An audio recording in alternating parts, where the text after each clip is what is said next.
All right, good evening, everyone. It's 5 o'clock. We're going to call this meeting of City Council February 3rd to order. Our first item of business is the adoption of the agenda. Does anybody want to make a motion for that? Mr. Mayor, I'd like to move that we move item E off the consent agenda to items requiring individual action. There's a motion to move item E to individual action. Is there a second? Second. Any discussion? All in favor, raise your right hand. Opposed, likewise. All right, so we're going to move item E to item for individual action. Other than that, is there a motion to approve the agenda? So Motion to approve. Okay, is there a second? Second. Okay, any discussion? All in favor, raise your right hand. All right, the agenda is moved. We got old business, I see none. New business, the Goldsboro Municipal Golf Course Committee presentation. Mr. Douglas Staff. All right, good evening, sir.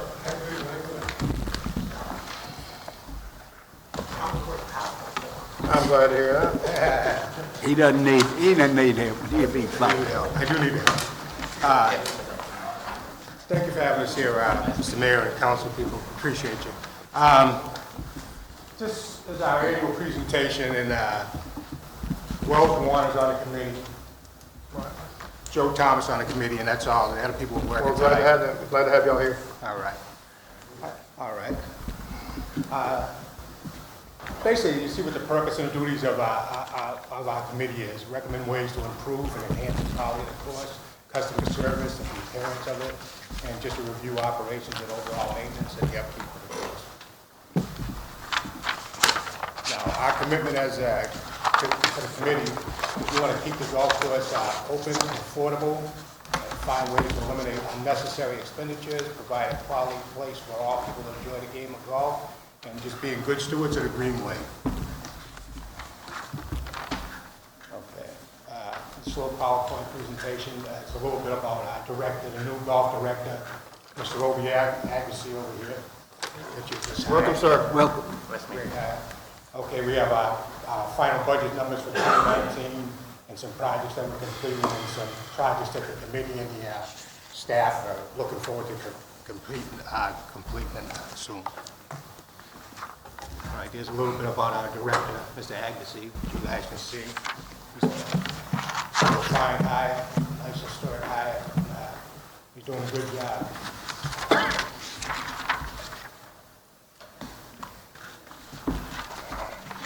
Okay, here's a beautiful thing here. We're trending up, which is a nice thing. For the year, we had a $21,000 profit. That's pretty unusual. I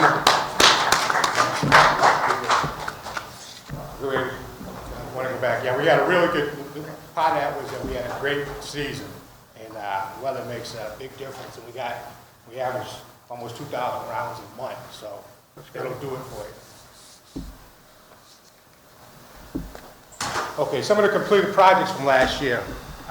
We put a new way, golf is an expensive game, and so we put a new way to pay the dues. You can pay them monthly, quarterly, or yearly if you want. But most people pay monthly or however you want to pay them to get them out of the way, so that helps a lot of people. And then we did some work on the course, number 16, any golfers out there. It used to be a low wet spot. We put irrigation out there. We did grass bunkers on holes number 3 and 13, and that saves on maintenance and stuff because they get washed away and stuff.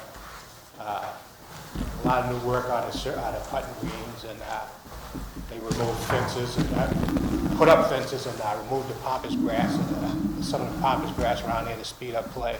Police, are you trying to tell him nobody can hear him? Oh, they can't. You need to talk to him. Oh, you can? Okay. Much better. Sorry about that. All right, we restarted some areas around 15 and 10, so they did a lot of work, okay? We got some more. We linked the ponds. They put irrigation in between 4 and 16 it used to flood all the way out to John Street. So they put some irrigation in there and it goes into the ponds till the ponds come together, so that works out pretty good.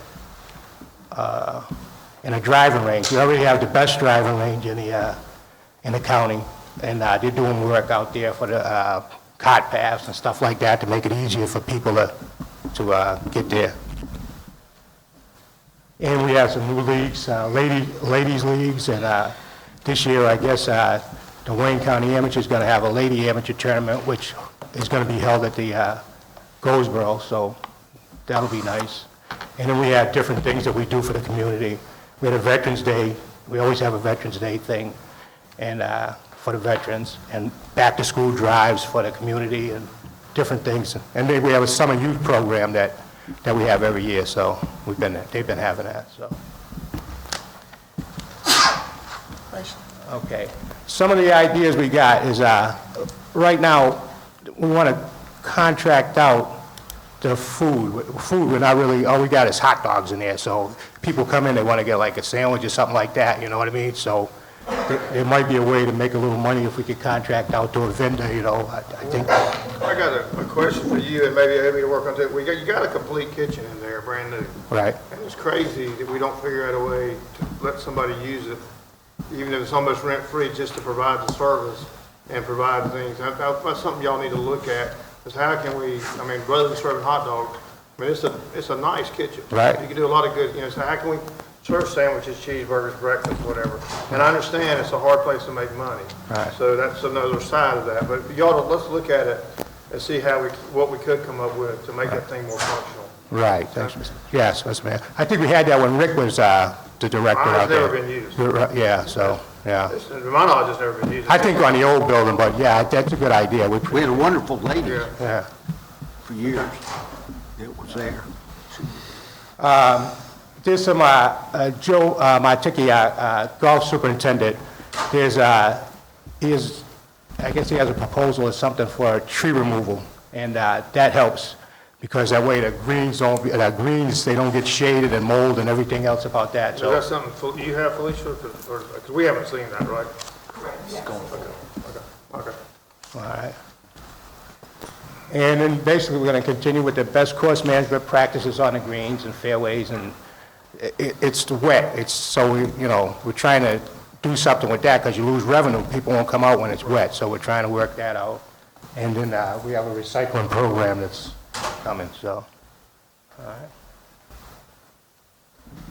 Okay, some of the other projects, the perimeter ditches around the course, on John Street and all up around there, we're trying to get help with the, the DOT, the Well, NC. y'all need to check on that, because I was out there 6 months ago, and I met with Joe Right. and Rick and them. Right. And at the time, they were having engineering to shoot the ditches to Right. see what, and that was never done. I don't know if it's completed today or not, but Felicia, you could, I don't think they completely. but, I mean, it ought to be done by now.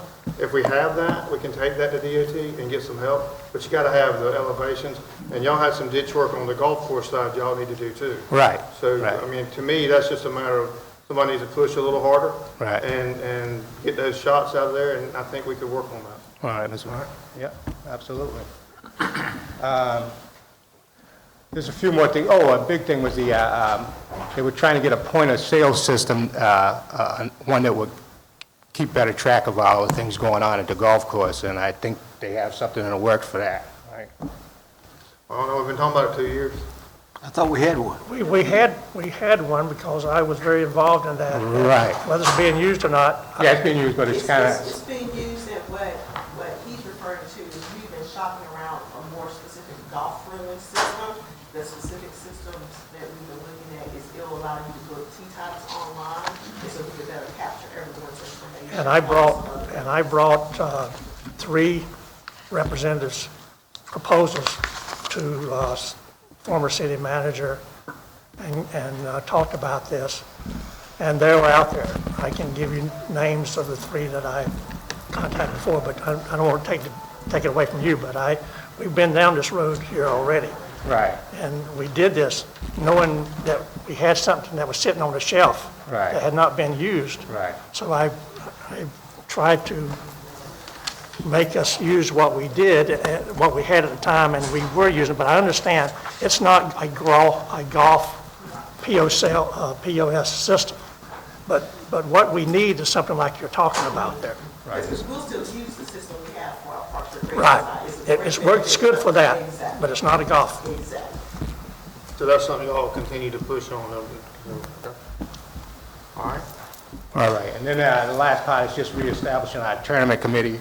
And we had a little one the other day for Super Bowl, and we had guys come down from Raleigh and everywhere else, so it was a pretty good deal, you know, so Opie's doing a good job getting, you know, doing things for the course, new ideas. Okay. All right, finally, in closing, we'd like to thank the city manager. He comes to the meetings, and Mr. Octavius comes, assistant city to the city manager. Octavius comes to the meetings, and the Park and Rec interim, Ms. Felicia, she comes to the meetings all the time. But the meetings are open to everyone the third Wednesday of every month at 2 o'clock. So if everybody could come out, it's open to the public, but we like to get the councilmen out too, so you can just see what's going on. So, you know, the more you see, the more you know about the course and everything else. So, I'd like to thank you. Okay, good. Good job. Thank you, sir. Thank you. I would like to say, since y'all taken over, we've not heard any complaints, and that's a really good thing. So if somebody's doing something good out there, so y'all keep it up, okay? And in 8 years, we more than broke even, so that's That's a good thing. That's a great thing. Let us know how we can be a in part of 8 it. years. Thank you. All right, thank you very much, appreciate you. Thank you. All right, Dan. All right, so we're gonna move to consent agenda. Next, we'll move to consent agenda, and we'll have the item D. Jennifer?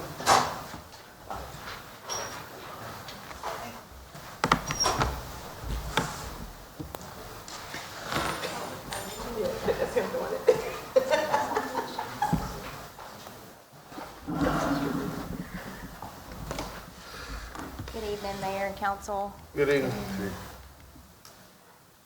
Item D is Z2319, D&J Sand and Gravel. The property is located on the east side of Claridge Nursery Road between West US 70 Highway and West US 70 Bypass.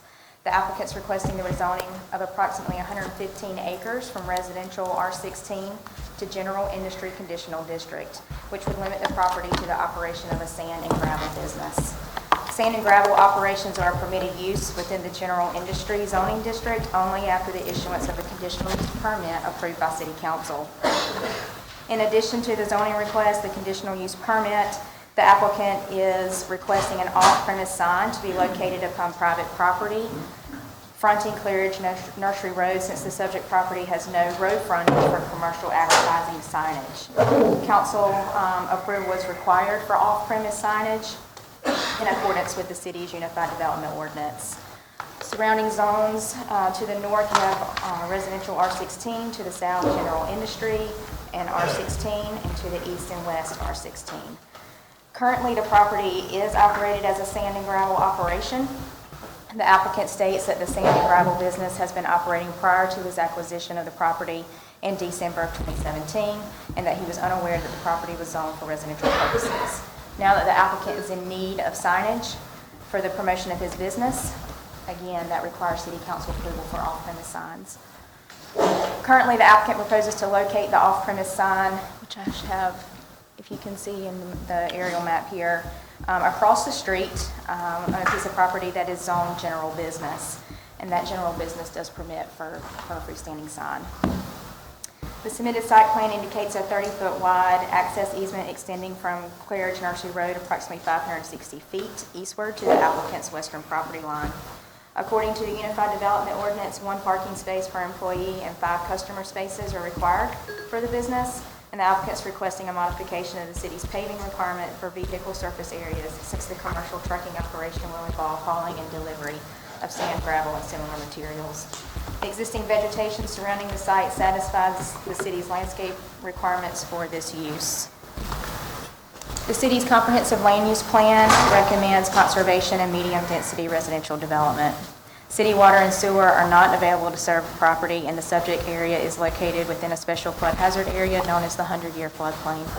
At the public hearing on January the 21st, no one spoke for or against the request, and the Planning Commission at their meeting held on January the 27th recommended approval of the change of zone request from R16 to general industry I2. The Planning Commission also recommended approval for the request of the off-premise signage. It is recommended that the motion accept the recommendation of the Planning Commission, and although not consistent with the city's adopted comprehensive land use plan, the proposed rezoning is conducive with the past and current operation of the sand and gravel operation, that they recommend you adopt an ordinance changing the zoning from the property from R16 to I2, and also approve the off-premise sign.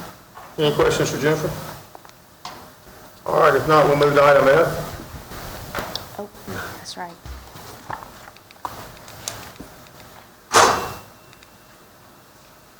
Item F is CU 1319, Jerry Futrell. This property is located on the east side of US 117 South between Arrington Bridge Road and South George Street. An internet cafe was previously approved for 20 game machines at this location in 2013. And in 2014, council denied the request to increase the number of gaming machines from 25 to 35 based on parking requirements, which at that time was 2 per machine. On August of 2014, the council approved a parking ordinance amendment, which allowed parking to be calculated at 1.5 spaces per machine. And in addition, council approved the previous owner's request to allow an increase in the number of games from 20 to 35. The previous owner closed the business in March of 2016 upon the order of District Attorney's Office. And the applicant came back and City Council approved the site and landscape floor plans for the previously approved 35 gaming machines in January of 2017. I won't go through the necessary changes. I think you're all aware of what our internet gaming ordinance is. But as previously stating, the applicant is requesting to amend an existing conditional use permit for the operation of an internet cafe to increase the number of gaming machines from 35 to 101. Site and landscape plans for this operation were previously approved with the conditional use permit, and in addition, parking requirements were in compliance with the city's UDO.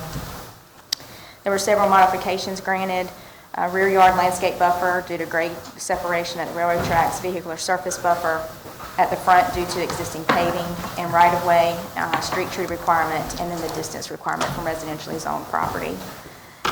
As I previously stated, the parking requirement is 1.5 per games. Currently, there are 52 paved parking spaces that serve the site. With the increase in gaming, it would require 152 spaces. Parking areas are available to meet the city's current parking requirements north and east of the facility. However, the applicant does not desire to provide paved parking in accordance with city standards. As such, the applicant is requesting a modification of the city's parking requirement from 152 to 52 spaces. At the public hearing held on January the 21st, the applicant came forward to speak in favor of the request, and no one appeared to speak against.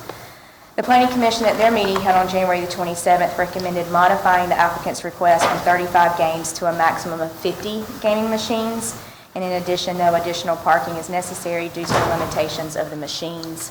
The Planning Commission saw fit that 1 space per parking, or 1 parking space per machine was adequate, and they have those 52 parking spaces today. If this is something council wishes to approve Planning Commission's recommendation, staff will recommend working on a ordinance amendment to the internet cafe and address the parking issue so that we can move forward properly with the same. And the recommendation is to go from 35 machines to 50 instead of the 100 they had asked for, correct? Yes, sir. Any questions?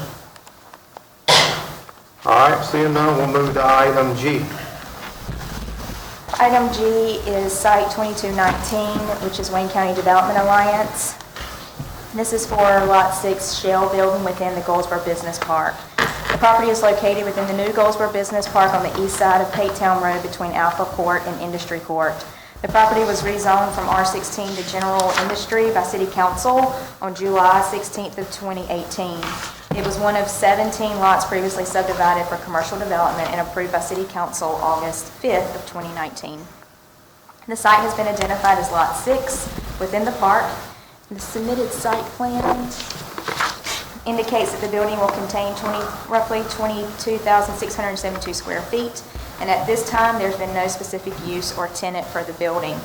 The site will be served by a 40-foot wide curb cut proposed off Road B, located at the end of the cul-de-sac. A 20-foot wide paved access drive is proposed and will provide access to a paved parking lot containing 29 parking spaces. It also includes area for a paved service loading and delivery dock at the rear of the building. Service loading and delivery dock shall be screened from off-site views to achieve a complete visual barrier. Interior sidewalks are proposed along Road A and Road B. 5-foot wide interior concrete sidewalks are also proposed for pedestrian access. Since the subject property is zoned I-2, a type A 10-foot wide landscape buffer is required along the portions of the northern, eastern, and southern property lines. The submitted site plan does show street trees, and interior landscaping has been proposed for the parking lot and service and loading dock at the rear of the facility. Once a specific use has been determined for site, additional landscaping may be required. Building elevations have been submitted and indicate split face and smooth face CMUs, pre-finished metal panels, metal doors and frames, and an aluminum storefront. Rooftop appliances and medical equipment proposed for installation shall be screened from off-site views to achieve a complete visual barrier. The site is not located within a special flood hazard area. City water and sewer are available to serve the site. The Planning Commission at the meeting held on January 27th recommended approval of the proposed development. It is recommended by motion to accept the recommendation of the Planning Commission. Any questions for Jennifer? All right, seeing none, we'll move to item H. Melissa? Good evening, Mayor and Council. Item H is revising your council meeting dates for 2020 to include retreat dates. Back on November the 4th, you guys adopted the council meeting dates for 2020, so staff is just asking council to adopt a revision to that council meeting schedule to list the retreat dates as February 26th and 27th. Any questions for Melissa? All right. If not, we'll move. Read you good?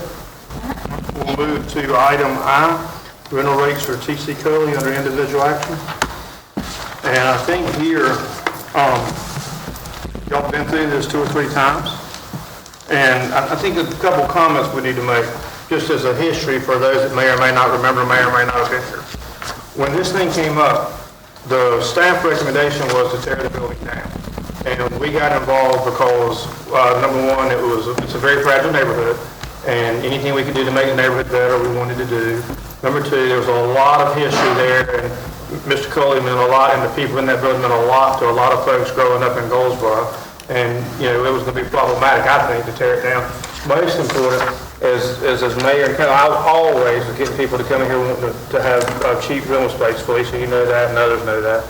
Where they needed meeting space and they couldn't afford our regular rates or somebody else's regular rates or whatever. So, and then just as a tribute to the whole space, it just made sense to leave the building and improve the building. And we in fact put about $200,000 in the building.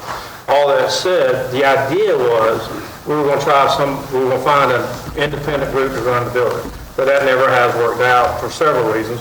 And, you know, wages or a boys club or whoever. Housing authority, and maybe that does work out one day. But for today, we need to figure out how to make this center usable. I mean, because that's what it needs now, is usable. And so what I think Parks and Rec has done is they have provided rates here that I believe to be reasonable rates for the facility. And we need to adopt the rates for the facility so that the facility can be used. Doesn't matter who the user is, because we're not picking users, we're picking rates. And that's the same thing we do in every other building we have. And we needed to do the same thing here. So I'll open it up for conversation. I just have one question. At the last meeting, I think it was the last meeting, Councilman Williams recommended $500 and the board agreed kind of openly.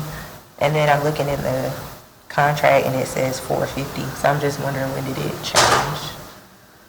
Or who? I've heard 450, I've heard 5, I've heard different numbers. It can be whatever the board wants it to be. If you like 500 better, I'm sure that's fine. But I was just asking because I But saw I think you can be, I think that somebody made the 450 recommendation. And what about the, what I don't see right here is the hourly rates. Is that somewhere else and I just don't see it, or am I just? It's towards the top, because for our regular rentals at other facilities, we're doing 2-hour blocks of time. Right, okay. All right, so any other questions? Yeah, I have a question. So, is this space, and I just got an opportunity to speak with several of Mr. Ashford's advocates, and I've learned more in the past week than I should say that I've known about the whole facility. Is it prohibited for outside people to use that space? That's the first question I have, as far as baby showers, because I think the biggest misconception in the community, as far as what my base has asked me, is we wanted to have things here, but it's being shut down because of this. So I want that question addressed first before I ask my next question. Can the general public First off, if he signs a lease, then he's rented the gym, and the gym wouldn't be available for rent. Okay. So but the second thing is you've got the other problem happened a year or so ago, when Councilman Foster was here, we were having some back and forth, and we just ended up not renting it to anybody. And so it's been closed for rentals for about a year now, so nobody's been able to use it. So that's what we're trying to fix today, is they still got the 2 classrooms, they still got the big meeting room, and all that could be used anytime somebody wanted to rent it. If Mr. Ashford, in my opinion, moves forward with leasing the gym, then we had committed to him that he could get the gym. Right. That's how I feel. So I thought it was closed to outside renters because they had to have that nonprofit status. I thought that was That's how it was before. And so that's just what we're last looking at year, we now. just was not renting This for no past reason. year, we weren't renting it at all. It was just nonprofits able to use it at no cost. And with one of my presentations I had done, I was sharing that we had gotten multiple calls from people wanting to rent specifically that recreation room for baby showers, for anniversary dinners, but we couldn't because council had decided they just wanted nonprofits in the building. And so from there, that's where we're getting to this point of, okay, let's take a step back and open it up for anyone to use those rooms at a rental rate. So that's the reason we weren't renting to people who wanted to use that Correct. space because the council blocked it out for nonprofits. Okay, because it sounds like we just weren't renting, but we did. There was a stipulation on renting. Nonprofits. Okay. So I think it's only safe to decide what we're gonna, if we're gonna allow that to take place to kind of defray the cost of Mr. Ashford. If it's allowed to take in other monies before we come up with, say, a figure of 400 to 500, if we open it up to other people that can utilize that space, then maybe that won't be so much on him to have to be responsible on the overall of his usage. You see what I'm saying?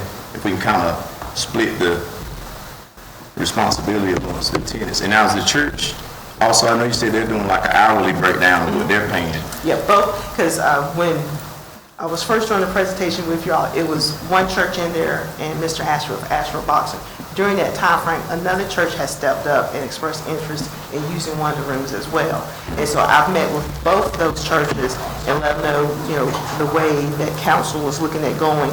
And so they have both chosen to do what I call the regular rental rate, not block off the room for a monthly lease for them because they're truly in there just on Sundays. I mean, there are other times when they may use it, like if it's a pastor anniversary or, vacation Bible school, something like that, but on average, they're just in there one day a week, so it makes sense for them to just pay the time that they're in there, because we have other churches that use our other facilities, Hermit Park Center, W. Foster, and that's what they do, they just pay for the time they're in there.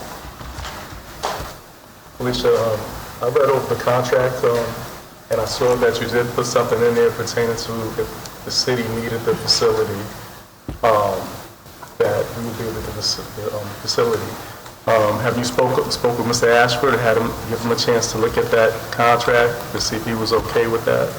I have not had a chance to speak with him as far as giving him this contract.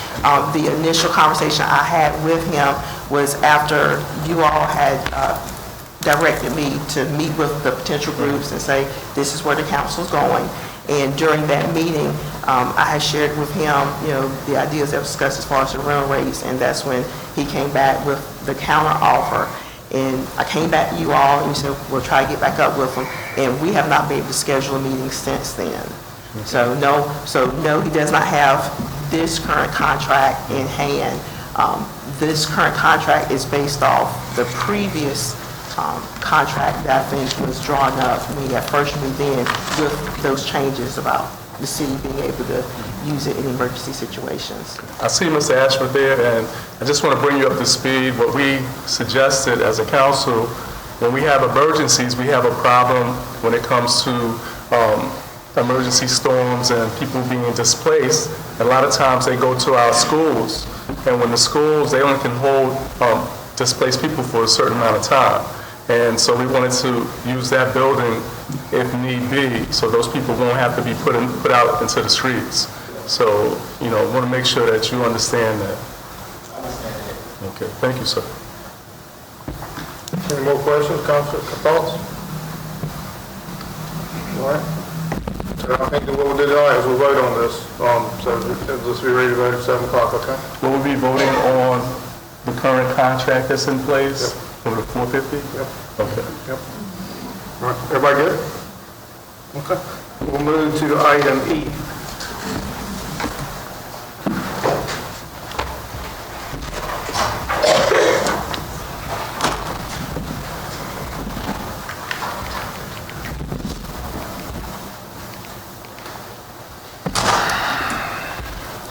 Good evening again. Z2419 JD Pike Jr., the property is located on the west side of North Center Street between West Oak Street and West Ash Street. The applicant's requesting the rezoning of 2 lots from Central Business District to General Business. To the surrounding this property, to the north you have General Business, to the south and east Central Business District, and to the west Central Business District and General Business.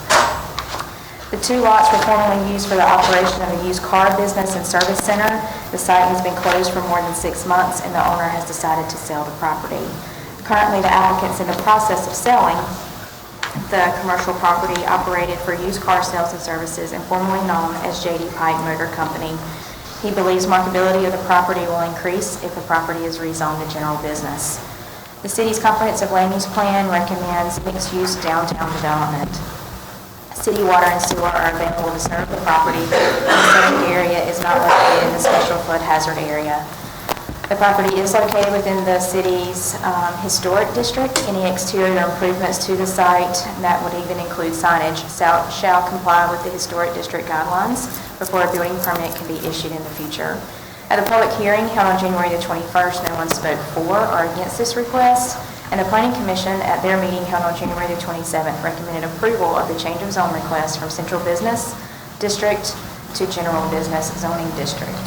So it's recommended by motion, accept the recommendation of the Planning Commission, and although not consistent with the city's adopted land use plan, the proposed rezoning is conducive with adjacent properties. So it's recommended to adopt an ordinance changing the zone from Central Business District to General Business. Jennifer, can you elaborate for people who don't know what the requirements are for a general business?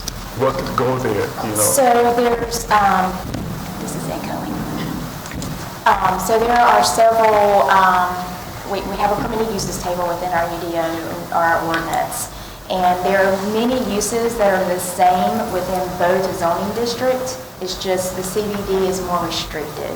And what I mean by that is there are several uses that are not allowed in the Central Business District that are allowed in general business. Now, some of those would require a conditional use permit. If they're in the general business, it would come back before City Council regardless, because that use would require a conditional use permit, but there are some that are permitted outright. So, for example, a car wash. A car wash is not allowed in the Central Business District. It is allowed in the general business district without having to, assuming they met the UDO requirements altogether, then that could be something that I could approve, that staff could approve in-house and not come before council.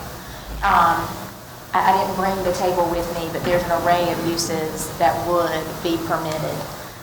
But for example, condominiums are not allowed in general business, but they are allowed in Central Business District. So, I mean, it can range from several different ones, but the Central Business District is more restrictive than the General Business District. My concern is that, you know, we allow this to just be a general business, that we don't know what kind of business could fill that spot. You know, who knows? It could be a recycling plant. We don't know. So I just would ask the council to just wait until we have someone that we know is going in there and what their requirements would be. Let the planning department do what they normally do when it comes to certain criteria.